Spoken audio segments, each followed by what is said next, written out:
Hello guys and welcome back to Aviation Made Easy. Today we'll be diving into two critical concepts that every pilot needs to understand, which is track and airspeed. While these might sound simple, getting them right is key to a safe and efficient flight.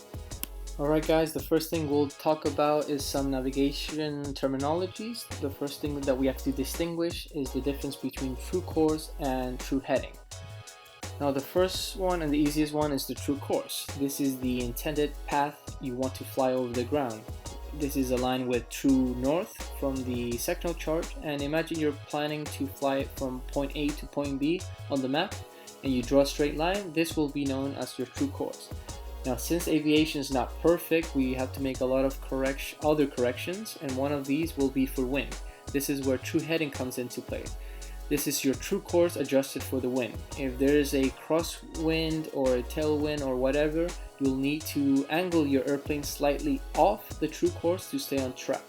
Think of a boat paddling against a current. It has to point slightly upstream to reach the desired destination.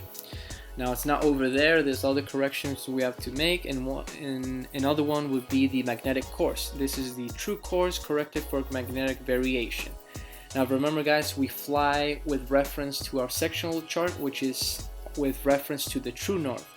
But since our magnetic compass is what we're going to be reference our heading to, that will be a magnetic. So we have to apply the correction, and you're going to be able to find this with the isogonic lines just like it's shown on that image to our right. And these isogonic lines are variation. What's variation is the angular difference between true and magnetic north. So if it's west, you add. If it's east, you subtract. Magnetic best is west, magnetic east is least. And last but not least, we have our deviation. Now deviation are just interference with metal electronic components inside the aircraft.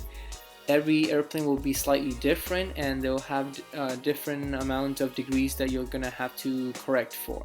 You'll usually find the error on the compass card, which is located just underneath the magnetic compass, but it could be located elsewhere in the cockpit.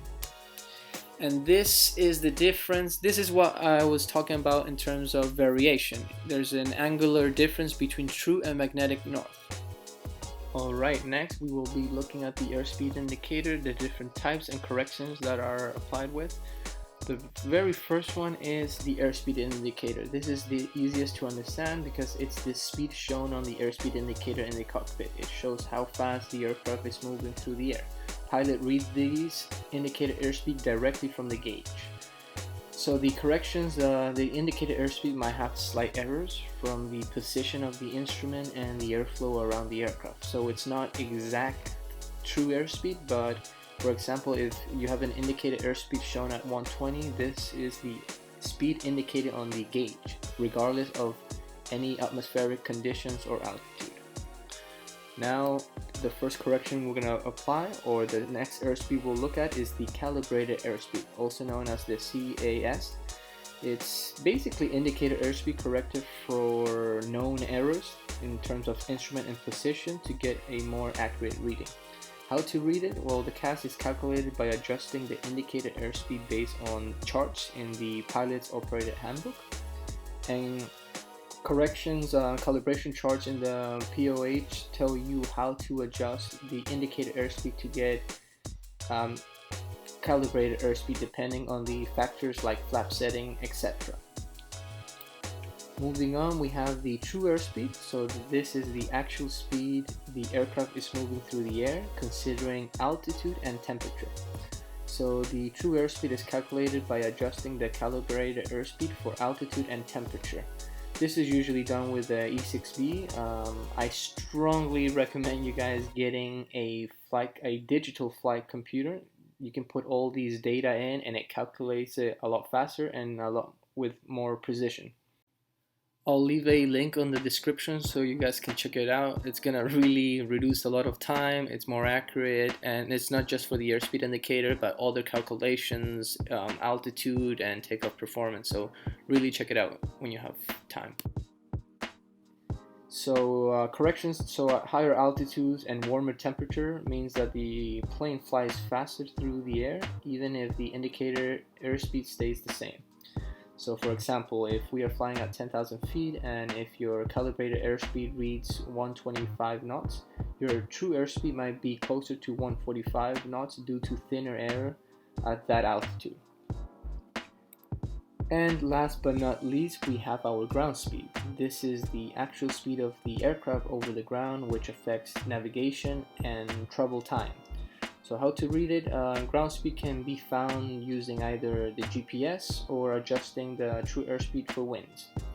So corrections would be, for example, a headwind reduces ground speed, slowing you down, while a tailwind increases the ground speed.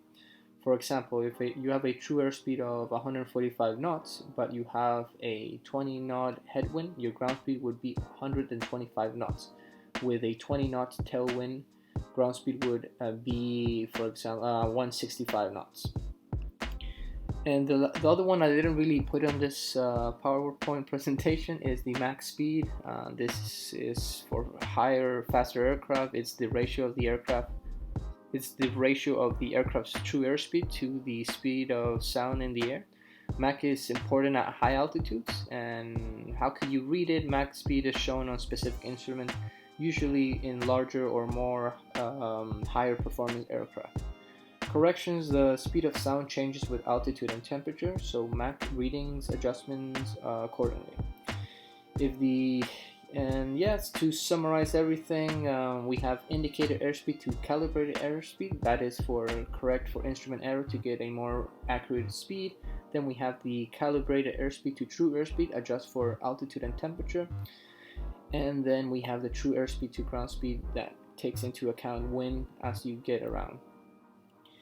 Alright, last but not least, we'll be looking at the different types of altitude, so let's break them down. So the first one, just like the airspeed indicator, is the indicated altitude. This is the altitude you see directly on your altimeter in the cockpit.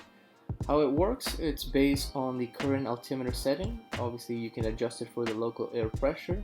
If you're flying and your altimeter shows 5,000 feet, that's your indicated altitude. Next, we have our true altitude. It's the actual height of the aircraft above the sea level, also called mean sea level, MSL.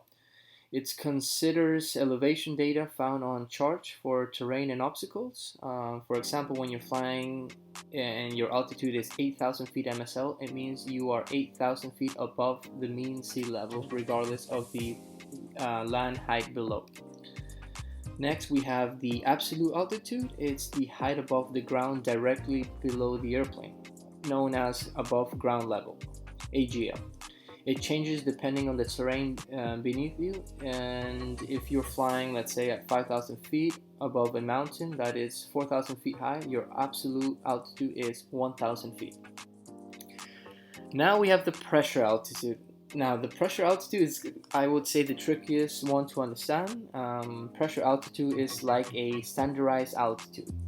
Instead of using the local or the actual local air pressure, you set your altimeter to a universal value of 2,992 inches of mercury. This lets everyone know or have a common point of reference, especially at high altitudes where planes fly in less dense air. So you may ask yourself, why is it useful? Well, it helps pilots and air traffic control speak the same language about the altitude, which is critical for safety. When every aircraft uses the standard setting, it makes it easier to understand their relative heights in the sky, regardless of the local weather or pressure conditions. So imagine you and your friend are on different hills, but use the same baseline measurements for height. By setting your altimeter to 2,992, you are both using a one-size-fits-all altitude. This is specifically handy when weather changes affect the actual air pressure, because everyone still has a reliable way to measure their height in relation to each other. And last but not least, we have the density altitude, which ideally it's basically pressure altitude, but we adjust for non-standard temperature. It shows the altitude the aircraft behaves as if at, depending on air temperature and pressure.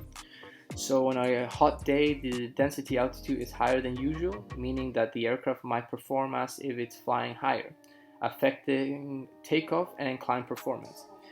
So each altitude type has a specific purpose, helping pilots understand their position relative to the ground, to the sea, and the air pressure around them. A quick way to access your performance is taking into considerations the 3H, which is high, humid, hot. If you have all those three things, then the performance of the aircraft will degrade and you should reconsider your calculations. And here are the two devices that you guys can use to get all your calculations for airspeed, altitude, and takeoff distance.